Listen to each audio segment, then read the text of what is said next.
Hi, my name is Rusty Squire. I run a company called Slydog Productions, and this is our unmanned aerial vehicle safety meeting. Once again, Rusty Squire, I'm the pilot in command, and my FAA exemption number is number 13089. So let's go ahead and let's watch a brief video, and hopefully that'll help explain a lot of this.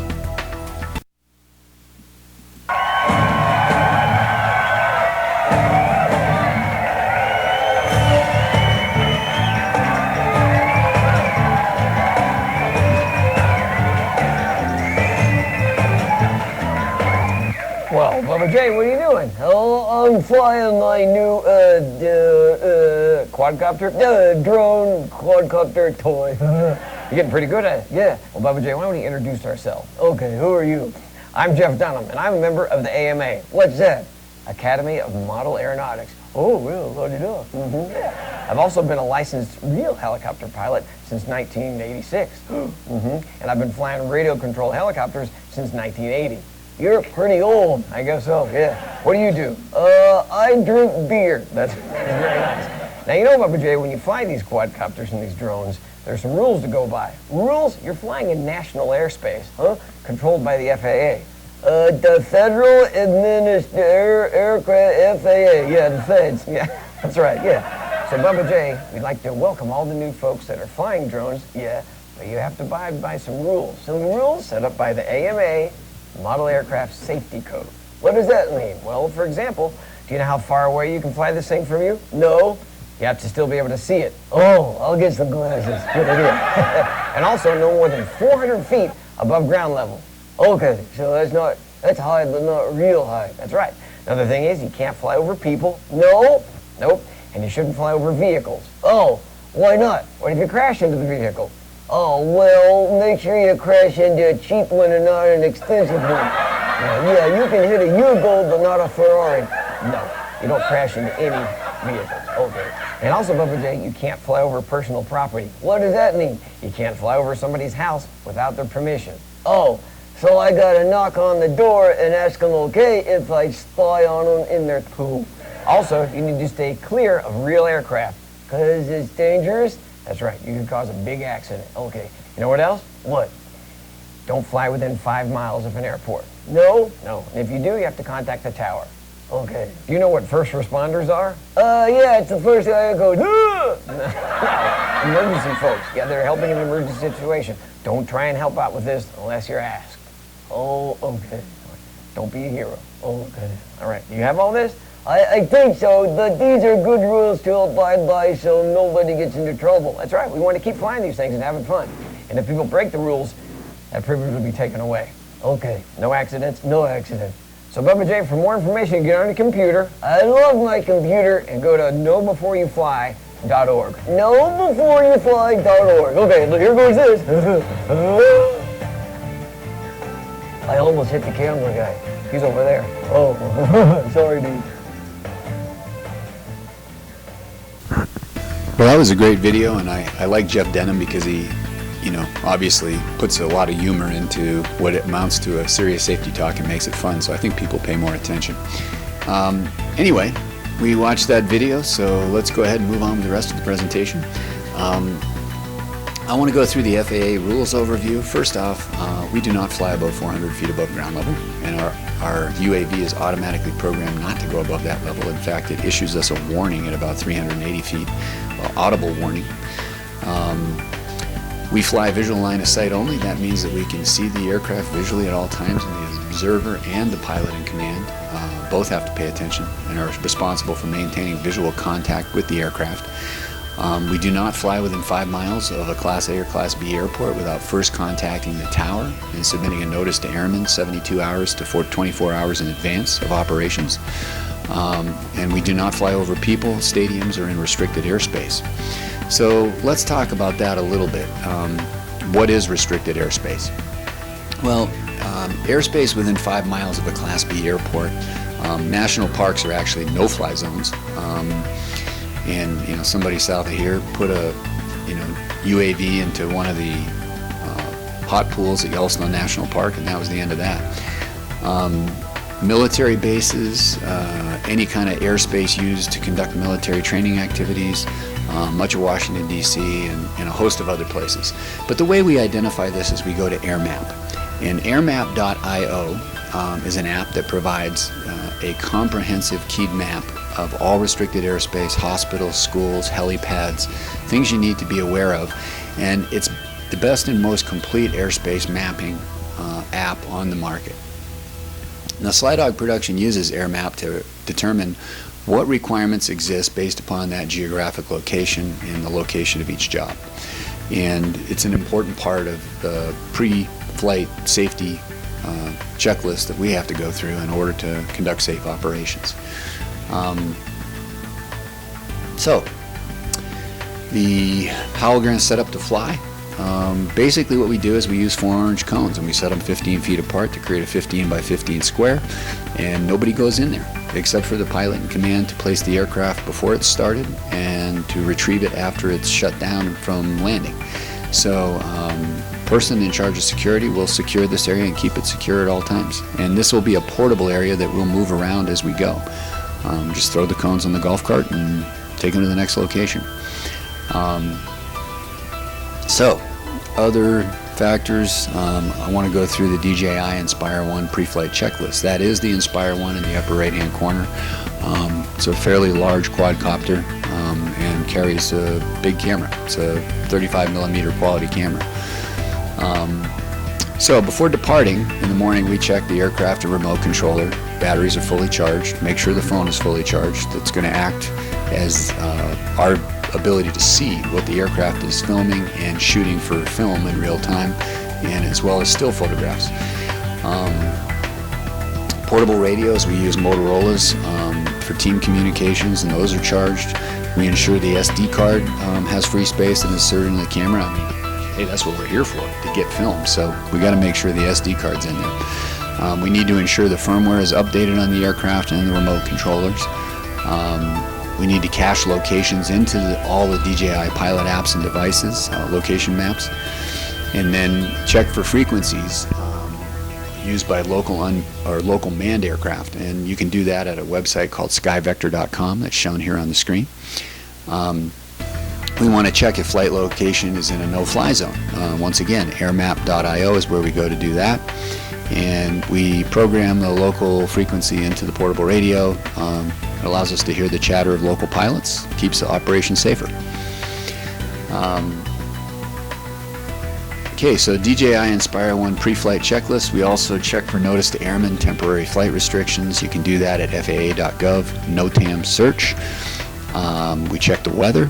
I typically use NOAA, National Oceanographic and Aeronautic Institute, or Association.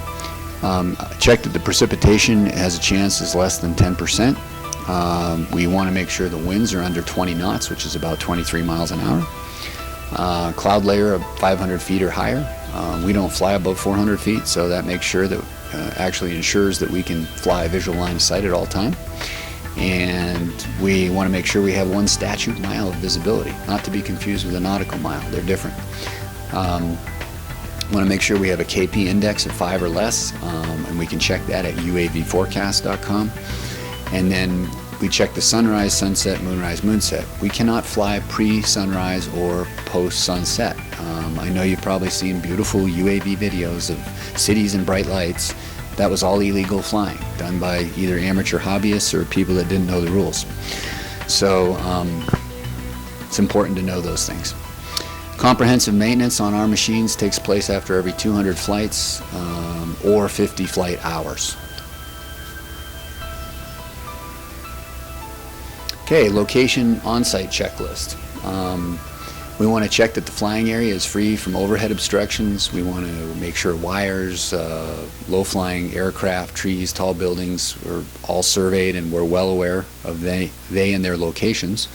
We want to make sure that antennas or power lines that may interfere with the compass or the GPS operation, we know where they're at. I've flown relatively close, not too close, but relatively close to high voltage power lines, and I can tell you they do interfere and you can lose signal with your aircraft, so it's important to know where those features are. We need to see the weather, make sure it meets the conditions. We need to look at the winds, once again 20 knots, 23 miles an hour or under. We need to look at the clouds being above 500 feet, visibility of at least 1 statute mile, and the KP index 5 or less. So I also like to confirm the flight plan each time we go up with the spotter or the visual observer, so that we all are on the same page. So that's another important aspect. So some more goodies. Physical aircraft checklist. And this is important. We want to make sure we have the desired neutral density filter attached to the camera. Typically we'll use a UV filter, but that would be on a cloudy day. We get a sunny day, we'll go to an ND8 filter, which is allows us to set the ISO higher, maybe create, I think, better film. And it also helps control any type of jello that may occur in the film as a result of the blades or any other activity. Camera, we want to make sure it's locked in place. It is detachable from the aircraft, so we just make sure and do a physical test. SD card in the camera, once again, we're here to get film. Motors are clear of foreign debris and objects. We want to check the propellers for any melting, misshapen, or cracks. We have replacement propellers with us, so we can always change one out. If the propeller locks are activated, automatically locking propellers on the DJI Inspire 1 Professional. Propeller lock plastic base has no cracks or fissures in it. So it's important to just check these things all over, because we always come with a contingency plan and a backup, and we can use it if we have to. Okay, remote controller checklist. What we do is we go through and we look at and make sure that these antennas, and here they are right here, these antennas are properly oriented. You want to make sure the aircraft stays out in front of the antennas. That's important. If it gets back behind, you can lose signal. Now we set the whole system up for automatic return to home. Means the aircraft will take itself back if it loses signal and land itself in the point that it took off from. But it's just important to make sure the broadside of these antennas are out and that the antennas themselves are not touching each other. You don't want that. So we want to switch to PGPS mode. That can also be done on the remote. We want to have the landing gear switch oriented down, and then we check the battery to make sure the level of the remote control unit's at least 75% to begin the day. Okay, DJI Pilot app checklist. Now the Pilot app is what runs the actual aircraft. It's the linkage. It's what you put on your actual phone or iPad or pad device. We set the maximum altitude at 400 feet. We also do a fail-safe mode. What that is we set a 33-foot clearance above the highest obstacle on the flight plan. And then remote control lost, we usually set return to home. If the remote control gets lost, that just makes sure the aircraft safely comes back and puts down inside our takeoff and landing zone. We want to check all the sensors on the aircraft. We need to make sure that the gyroscope is between -1 and 1, the acceleration the same between -1 and 1, the compass modulation is set up between 1400 and 1599, and then we also check the IMU calibration. And that's important. I've seen a lot of hobbyist pilots that don't even set the IMU calibration, and they wonder why their aircraft flipped over and crashed. So anyway, we also want to do the image transmission channel set. Just make sure our image quality is good. We do that well in advance of the flight. A few other factors that we want to pay attention to here on the Pilot app checklist are the battery cells are all at 4.28 volts or greater. At least 98% battery on the aircraft batteries themselves when we start. We want to ensure that there's no more than 0.2 volts between the different battery cells, and you can do that by checking on the Pilot app. We can adjust the gimbal roll. We want to make sure that camera's level. Obviously, we're here to get good quality film. We ensure enough satellites are locked in. We like to see 16. I've flown with less, but I prefer 16 or greater. We want to set the camera orientation mode, and then we also want to turn all devices. That means all of your phones. Those of you on the crew, we want to make sure those phones are all set on airplane mode, just so that they don't interfere with any of the communication between the remote control and the aircraft. We want to face the aircraft into the wind at takeoff. That allows the aircraft to float back in the event of any kind of issue. And we want to check the heading of the aircraft. That means the compass orientation, north, south, east, west, and all derivations thereof. Finally, we want to start the video recording. We can start that when we're on the ground before we take off, or we can start it when we get in the air. There's a single button you push and it starts to record.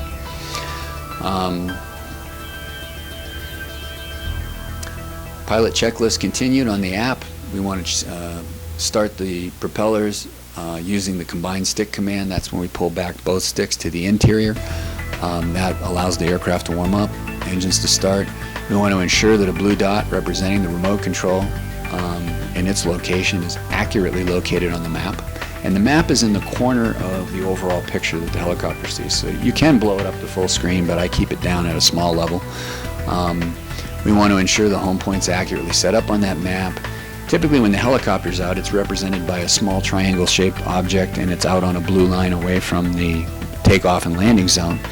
And that point of the triangle is actually the orientation, so the point is the front. We can turn it around, fly straight home, and you can see that all on the map, which just helps improve safety. Want to ensure that elevation reads 0 before takeoff.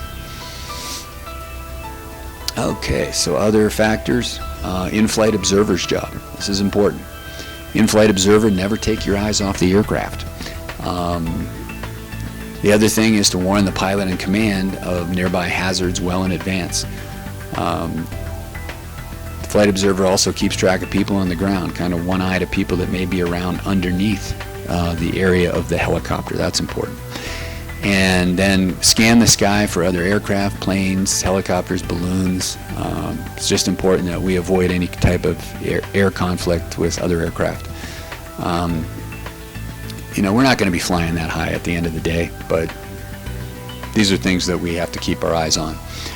You want to communicate with the pilot in command as needed to ensure safe flying operations, and that's primarily the flight observer's job right there. Security's job is to secure, number one, secure the takeoff and landing zone. Make sure it's free and clear of all personnel during operations. Alert those nearby when the aircraft's coming in for landing. Just say landing zone clear. And then during takeoff, we want to make sure that the pilot, says clear for takeoff. When the aircraft's ready to go and the area is secured, that's what the pilot in command will say, clear for takeoff. And then we want to clear or secure other areas as needed. If we're filming in front of a building, class is just let out, we won't film, we'll just land the machine. And then when we go back over that building, there could be people approaching the building. We just want to alert them. So there's really a lot going on with security that needs to be, monitored and watched throughout the filming process to ensure for greater safety. Number 4, let's make sure all the equipment on the golf cart remains safe and secure. So we'll try and park the golf cart close to the landing zone, takeoff zone. But there's other UAVs on there, there's laptop computers, there's all kinds of expensive equipment, so it's nice to make sure we keep that secure. Okay, finally, our backup quadcopter. We use the DJI Phantom 3. It also shoots at 4K, has a 12 megapixel camera. Why we have a backup? Well, quite simply, if things go wrong with the primary. And if a system fails or for some reason we can't fly it, we don't want to not get your film. So the DJI Phantom 3 has an identical operating system to the Inspire 1. Camera still shoots at 4K, like I said, same frame rates. Still camera at 12 megapixel instead of 18 like the Inspire. But also if conditions, proximity to obstacles, or we want to do some shooting in tighter locations, that particular helicopter, the Phantom 3 Professional is much smaller, half the size, and it's half the weight. Much easier to maneuver. So anyway, that's why we have a backup. Always good to have a contingency plan. That's what this whole business is about. Safety is managed through having good contingencies and operating plans. So let's talk about our schedule. Our schedule will shoot from 10 past the hour till 45 minutes after the hour, every other hour beginning at 9:10 a.m. And that assumes that classes end on the hour, each hour. We may have to modify depending upon class schedules. We also, the hour period that we take between filming periods we'll need to use that to recharge batteries, review existing film, and confirm if any reshoot or reshooting is required, and also to get security to prepare the next takeoff locations and landing zones, and to confirm filming plans for that next block of time.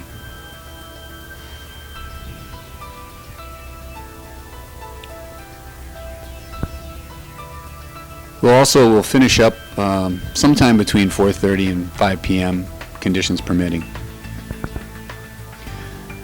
So, questions from the flight and security crew. If you're watching this video, just get a list of questions together. We'll be happy to answer them for you. If, in between 8 o'clock and 9 o'clock in the morning, we can get a lot done. Safety's first at all times with us, and safety is everybody's responsibility. And this is a team effort, just like a football or basketball team. We all have to work together. Everybody's got a job to do, and if we all do our jobs well, we'll have a great result. So my final thoughts on this, let's get out there and create some first-class video that'll help better market this university for years to come. This video can be used over and over. Let's be safe, have fun, communicate, and university representatives will be responsible for setting up all shots and shot locations. And we can film multiple buildings from a single location if the area does not contain too many obstacles like power lines and trees and things like that. And of course, finally, if the filming required is not safe, then as the pilot in command, I'll communicate this with the crew, citing the reasons, and we can, set up a contingency plan.